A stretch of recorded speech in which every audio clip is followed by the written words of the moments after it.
Even out, what have you been accomplishing? Did something get done within a month? You've been marching for the fun of it. The only thing you got is exercise. Welcome to 3 Count Commentaries. This is your host, MagMongoSlade. I was sent a link to an extensive write-up of Jaxson Ryker talking about the tweet. But what mostly important to me was the response to the tweet. And so if you're just trying to figure out what's going on, Jaxson Ryker posted a tweet during the Black Lives Matter riots of, I believe, 2020 about, supporting Donald Trump. And he was immediately attacked by not only the wrestling media, but by a lot of his co-workers. People like Mustafa Ali, people like Kevin Owens, Batista, who wasn't working there, but still has a lot of pull there. They were constantly taking shots at him.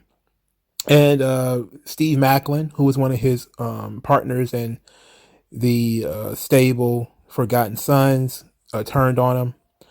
There was, I think there was another guy in the stable. I don't know what his position was, but I know there were some people who, backed away from him. He put a lot of heat on himself for that tweet. And for over a year, he really didn't speak about it because he was still under contract. His contract will be up on February the 16th.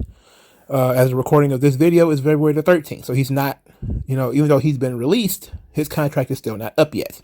He will be a free agent on the 16th. So he went and did an extensive interview talking about the tweet, Donald Trump, Black Lives Matter, etc. And I went through the thing, and I really didn't want to talk about this again because, again, we have already talked about this extensively. And it is almost exactly what I said it was during the initial tweet. When I made the initial video, which I will put in the description, I still get responses from people calling me a coon and everything. But here it is. He made a tweet in support of Donald Trump, a president that a lot of black people supported, and that, to be quite honest, a lot of black people liked until he ran against Hillary Clinton. You can find pictures of Donald Trump hanging out with black people all the time until he became a political pariah, I think during the Obama years. During the Obama years, when he became a birther, quote unquote, that's when a lot of people kind of turned on Donald Trump. But he was not considered, this super duper racist or anything like that until he ran for office. Then all of a sudden he was the most racist guy to ever exist. He was literally Hitler's right-hand man and all this kind of stuff that obviously is untrue. So Jaxson Ryker put it upon himself to put that out there. So I don't want to read the entire article. I just want to talk about what did we learn from this whole ordeal. So we've learned that there are double standards. And this is the first thing that I want to talk about here, because this is what Jaxson Ryker had a problem with, and I have a problem with it too. So here's what he said. Jaxson Ryker says, the WWE higher-ups told me to lay low. I, head of talent relations at the time. I would email him weekly. What's going on? He would say, just lay low, don't tweet. Luckily, they never asked me to take the tweet down or issue an apology because I would politely said no, I really do stand firm on that. But I was told to lay low, don't tweet anything. That's the thing that was a little weird too, because there's certain talent who can, I'll just say it, who can go on live TV with a Black Lives Matter logo on their trunks, or certain talent who can tweet about pro-abortion views or all this stuff. And I was just like, dude, what am I? So this is really where my stint with WWE is like the spirit started working on me and going, maybe this isn't right for you. So clearly this is true. This is correct. We actually saw wrestlers, Mia Yim being one of them, that was actually collecting money for the Black Lives Matter rioters, in Minnesota. She was posting in tweets to the I forget what the organization is called, but it was some Minnesota prison reform thing, and it was only supposed to be for protesters, but once you give the money, you don't know where it goes. And they were bailing out rioters left and right. Of course, we know the New Day, Kofi Kingston and Big E were kneeling with the black power fist in the air during an episode of SmackDown, I believe. There were wrestlers in WWE that had Black Lives Matter gear on, and he didn't want to wear a MAGA hat on television or anything like that. He just tweeted support for the president and was told basically he had to lay low and go sit in the corner and be quiet. To me, that's completely and totally unfair. I said this in the video when I talked about CM Punk and his, let's call it pro-choice shirt. If everybody can't do it, nobody should be doing it. It's completely unfair that only one person gets to have a voice and nobody else does. And if you want to say, and this was the problem, because this is what when I read through the tweets, if you go through the old video, maybe for a refresher, you can go through the old video. There were people, Kevin Owens was one of them, I believe Mustafa Ali said another one, who was upset that he used Forgotten No More, which was the tagline for the Forgotten Sons. They were upset that he was utilizing the wrestling character in the tweet, the political tweet. That was their problem. That, oh, you can believe whatever you want, but you involved the wrestling character into it, and you shouldn't do that. Okay, none of them said anything. When Kofi Kingston, as Kofi Kingston, not as whatever his Kofi, whatever Mensah, whatever his real name is, was on television kneeling, wearing Black Lives Matter armbands. Nobody said, hey, Kofi Kingston shouldn't be doing that. You can do whatever you want in your own personal Twitter account, but you can't do that using WWE intellectual property. You can't do that. You know, that should have been the conversation is, hey, you can't do it with our IP. Then everybody would have been mad. Then everybody can be mad because everybody is now being politically stifled rather than maybe he obviously wasn't the only person on the roster who was a Trump supporter.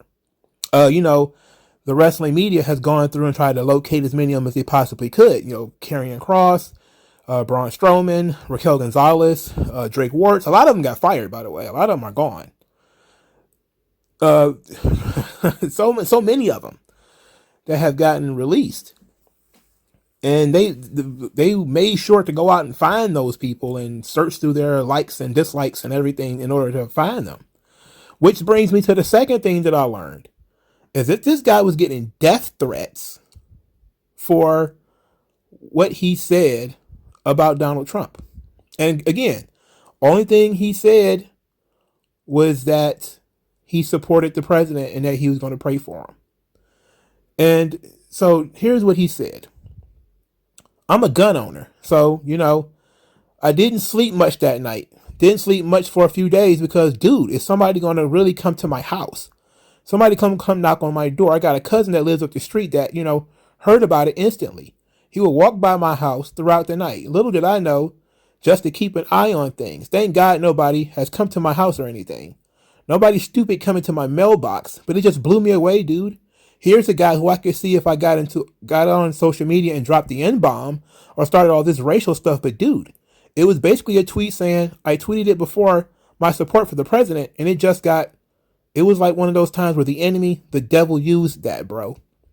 And he was talking about how his cell phone number and his address both got tweeted out after he made the tweet. So he made people so angry that he was doxxed. And we know that this is a favorite intimidation tactic of a certain political class. They wanted people to know that, hey, we know where you work and we know where you are, yada, yada, yada. And this guy was like, terrifying his family. That is a version of terrorism. This political violence. Shut up or we'll come to your house. Shut up or I'll tweet out where you live. How can you possibly support that? How can anybody support that kind of crap? But when people are discussing this subject, nobody talks about this guy getting death threats. Every article I looked on several of them. Most of them are just like, Jaxson Ryker is not apologetic for what happened. Jaxson Ryker doesn't feel like he did anything wrong. Jaxson Ryker, yada, yada, yada. He stands by what he said, which he does. And I give him big thumbs up for that. He doesn't bow down and cave to the mob. We'll talk about that in a second.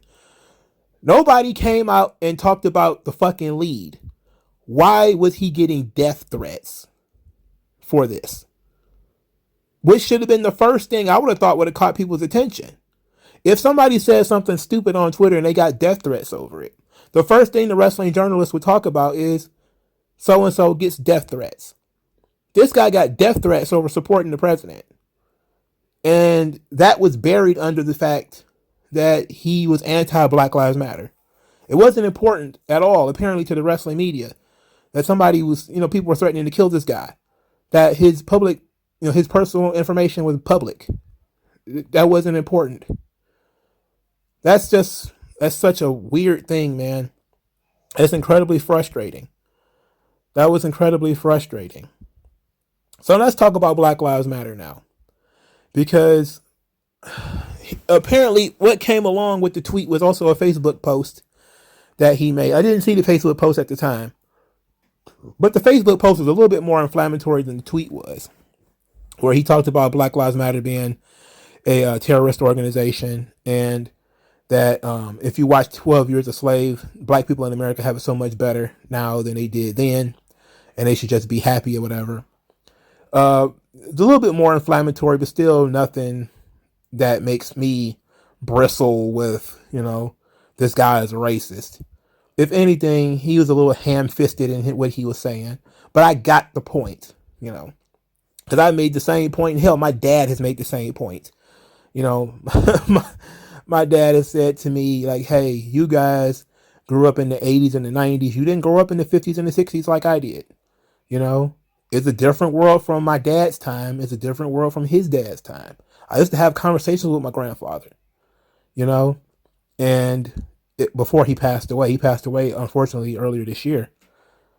You talk about rural Alabama, in the 1930s, I believe he was born in. So he was raised in the 40s. Like, you're talking about a very difficult time. I had it easy in comparison. And that's really what Jaxson Ryker is trying to say. And that's what a lot of people say. A lot of black people especially, who are a little bit more on the right. They say, hey, look, we got it better than our parents did. We have a lot more than our parents did. And they had a little bit more than our grandparents did. And they were a little bit better off than our great-grandparents. It's like, that's what progress is. Meanwhile, there's a lot of people on the other side of the political spectrum who see that it's 1958 everywhere all the time, and there is never any progress, or any progress is marginal. But it's like, no, it's a pretty big deal, man. It's a pretty big deal. And I find it strange, before I really get back to this article, let's do a little bit of a sidetracking, that I think that the racial animosity in the United States got worse after Obama. Like, it seemed like we were all cool laughing at each other. Maybe if somebody said something really stupid, we got on them. When it comes to American media, he dropped the N-bomb like, that Kramer did. I forget, Michael Richards. If you call somebody, some white dude called you a nigger, maybe we collectively cancel that guy. But now it's like, you say it like the Joe Rogan situation. You say it while repeating someone else. You say it while singing a rap song, and all of a sudden we now have to uproot your entire life over it.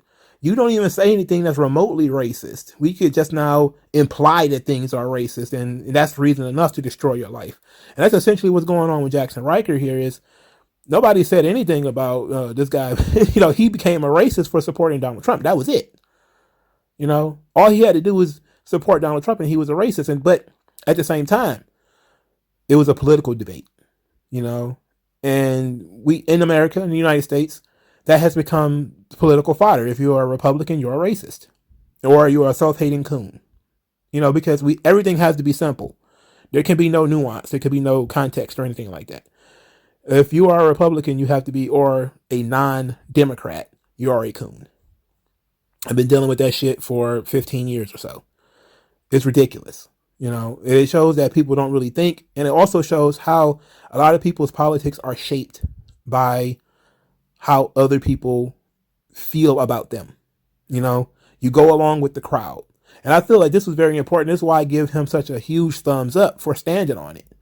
Because, yes, he was attacked publicly for it. But he also didn't give them a reason to do much more. Because he says in this little long article that if he was in his 20s, he would have went and found some of these guys and they would have had a fight with him. You know, he would have fought them for, going after him in public. And I said to myself, I can completely understand that. See, there's a thing about Twitter where people do get really, really mouthy on Twitter. They come really hard for you on Twitter because they know you're 100,000 miles away. But there's a guy, like a Mustafa Ali who who attacked Jaxson Ryker on Twitter. You would have had to see that guy on Monday, right? If he just walked up to you and just popped you right in the mouth and said, fuck you for calling me a racist on Twitter, he would have been well within his reasoning to do that. Because fuck you, you're fucking with my life here. You're ascribing some shit to me that I didn't do. That'd have been the same as you calling a guy a child molester or something like that. So it was similar when Velveteen Dream was going through his thing. And there were certain coworkers who were swift boating Velveteen Dream, and I could see it. Because there were people out there actively looking for things to not like him for. And there were people who were on the roster at the time, Finn Balor and Nia Jax being two of them, who was taking cheap shots at Velveteen Dream while he was on the roster. It takes a lot for you to basically button up and continue to be professional during that while people are acting like that. And yeah, it should be no surprise that his career stalled afterwards. He couldn't do anything. Not only is this stuff public, but you have constantly people bringing it up, and you also have your coworkers some of who believe it. So Jaxson Ryker's situation wasn't nearly as bad as Velveteen Dream's, obviously, but Jaxson Ryker was still in a bad situation. So as I was reading through this article, I said to myself, I think the most important thing is people need to actually look at some of the stuff that he claimed and ask if any of that stuff is untrue. Do black people have it worse now than they did during the setting of a movie 12 Years a Slave? Absolutely they do. Why would that be a problem? But what bothered a lot of people was what he said about Black Lives Matter. Now I know I took the long way to get here, but we're back. So Jaxson Ryker wanted to talk about Black Lives Matter. Now here's something that I really want to talk about this too, because I think this is important. Post Wrestling, where I got this article from, says, quote, Ryker is of the belief that the Black Lives Matter movement dismantles families, among other personal thoughts and beliefs. And here are his full comments. Ryker is of the belief that the Black Lives Matter movement dismantles families. That's literally what they said. They literally said, now, this is the frustrating thing, right? They literally said they wanted to dismantle families. The Western patriarchal family or whatever. We're going to read what they actually had on their website in a second, because it's not there anymore. But this is what Jaxson Ryker had to say. He says, he called it Black Lives Matter garbage. He says, now you can sit and do a list of things if you want to talk for 2 hours about what that organization stands for. They stand for dismantling fathers. Yes, dismantling families. And so he starts talking about how Christ is the peacemaker. Christ would be the one who could bring all the races together. The sort of religious aspects. But let's do this. Now, because if you go to blacklivesmatter.com, there used to be a section called What We Believe. It used to be on that website. Just about and you can go, and if you don't believe me, don't take my word for it. Go to several different websites. Just put What We Believe, Black Lives Matter in your Google, YouTube. You'll probably get Anthony Bryan Logan and a bunch of other sort of conservative, right-wing, black talking heads. And they'll read it exactly from the fucking website when it was up, what they believe. All right? Now, it's not there anymore. As of 2022, it was deleted, but archive exists, dog. Archive exists. So here's what we're not going to read the whole thing of Black Lives Matter, What We Believe. But we are going to read the parts that Jaxson Ryker focused on upon seeing it and was definitely concerned about. And it says, quote, "We make our spaces family friendly and enable parents to fully participate with their children. We dismantle the patriarchal practice that requires mothers to work, quote, double shifts so that they can mother in private even as they participate in public justice work. We disrupt the Western prescribed nuclear family structure requirement by supporting each other as extended families and, quote, villages that collectively care for one another, especially our children, to the degree that mothers, parents, and children are comfortable." What did you not see? You did not see fathers. So when Jaxson Ryker says they were talking about disrupting families and dismantling fatherhood, guess what? It was on their website. He's not lying.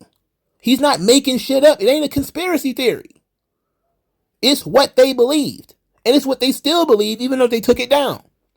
Now, they said all this shit while making money off the black of dead black boys like Trayvon Martin.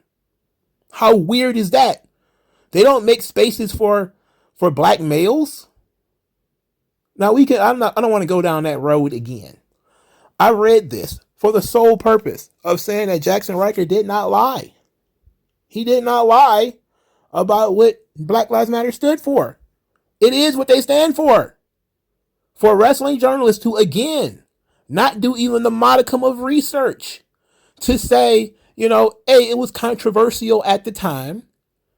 And he apparently read the website and took what they said literally. You could even try to massage and say, oh, that's not really what they believe. Or, it was a rogue element within the company, or it's Black Lives Matter is 400 different chapters across the country, which is usually what people try to do is they'll try to say, oh, it's 400 different Black Lives Matters all over the place. And who's to say which one believes which what and all that crap. They didn't even do that. They tried to act like, oh, this is just what Ryker believes Black Lives Matter believes. What the fuck are you talking about? This is clearly what they believe. Now, I've been talking for 20 minutes about a subject I didn't want to talk about at all. Jaxson Ryker, I got to give him credit. He's a stand-up dude. He dealt with a lot, and he had to deal with it in silence. He wasn't allowed to attack anybody in public like he was attacked in public. When his own tag team partner, Steve Macklin, threw him under the bus and hashtag justice for George Floyd, when he didn't say anything about George Floyd, seemed a little ridiculous to me. Now, I'm not saying Steve Macklin was wrong. He has every right to say, I'm my own man with my own thoughts and my own feelings. He has every right to say that. But, we know that he was saying that stuff in order to separate himself from Ryker. And Ryker saw it as, this guy's flipping on me. My own tag team partner, he done flipped on me. And it kind of destroyed all three of their careers, if we're being honest. And maybe Ryker shouldn't have tweeted what he tweeted. That's neither here nor there. And if you feel that way, then you have to agree that nobody should have been doing any of that stuff. All the people who are virtue signaling shouldn't have been doing it. People who were collecting money on behalf of Black Lives Matter shouldn't have been doing it. People who were wearing Black Lives Matter arm bandages, you shouldn't have been doing it. Now, that doesn't mean that I don't believe that people should have to, if they wanted to wear something for Breonna Taylor, for instance. Okay, fine. If you want to have a Breonna Taylor black bandage on for Breonna Taylor, I'm cool with that. I don't consider that to be political. That's you showing something for somebody who passed away. People do that stuff all the time. They write names on their tape. They wear t-shirts. They may, have a picture somewhere on their body or whatever the case may be. They'll do something in tribute to somebody that they know or somebody that is important to them.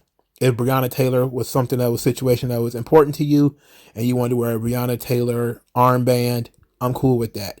Just like, sometimes when people want to wear flags for important things, okay, fine. If Sonya Deville wants to wrestle with a pride flag in her pocket, I think it's a little much, but whatever, But if she's going to go out there and she's going to have like a Glad t-shirt on, which what they did at WrestleMania, where they had like Finn Balor, surrounded all these people with Glad gear on, it's like, I don't know. I don't like that. So we learned a lot about WWE being woke, the wokeness of WWE. And that's the real reason Jaxson Ryker got shut down. It's not because, there's people out in there who hate conservatives or, people who didn't like Donald Trump or whatever the case may be. It's because the company is flat out fucking woke. Like I've said on this thing before, I listened to one of the conference calls, one of the media calls, where they did financial reports, and I heard the word Latinx being used. Hispanics don't use Latinx. So it has to be a certain woke person in upper management WWE who uses the word Latinx. You have an organization, WWE, that is trying to position itself as being a progressive organization. And here comes Jaxson Ryker, who says, God bless Donald Trump. And then he gets crushed. Absolutely crushed. Which is not, if we're being honest, what Vince McMahon stood for 20 years ago. And I've always said the McMahons are New York liberals. Now, they're New York Republicans, which are basically financial Republicans. They're socially liberal and probably have always been. People who think that, the McMahons are like Alabama conservatives, it's like, no, they're New York liberals. They're New York Republicans, which are liberal Republicans. They basically, don't tax me, bro. That's it. That's pretty much the extent of the McMahons. It's kind of like, hey, we're trying to avoid taxes and regulations at any and all possible. But when it comes to a lot of social issues, they're actually right on track with them. So it is what it is. It sucks for him. It sucks for Jaxson Ryker. I'm not saying that he was a great wrestler or anything, but it sucks for your career to go down in flames for anything other than your performance. If his career would have went into the toilet because he was on the roster for 4 fucking years and hadn't done anything, I wouldn't be talking about him right now, because I would agree. I'd be like, I don't know what his upside was anyway. He was pretty bland. Had an interesting look, could have put something together, but he wasn't really that great of a standout. But that's not why he got fired. That's not why his career tanked. His career tanked because of politics. And because of the politics, he was never really going to get over. That was always going to dangle over his head. It was always going to be people tweeting about him, tweeting about the negative stuff that he did. I'm surprised he was there as long as he was. And that's why I say it's great karma that Steve Maclin got fired before he did. It was great karma because Steve Maclin threw him under the bus. So fuck him. But I'm not still not saying that Maclin was wrong to say he can think for himself. He can. He should. Everybody should. But it just came across like he was piling on, and that's a terrible, horrible thing. So we learned a lot from Jaxson Ryker, and I can pretty much guess that there's probably not going to be any more white wrestlers coming up saying anything negative, because they're going to look at him and say, didn't you learn from Jaxson Ryker? Don't make me touch the sign. And we're going to get more woke wrestlers in the future, because that's the way the business is leaning so far. And that sucks, because wokeness is boring. It is absolutely boring, and it's soul crushing.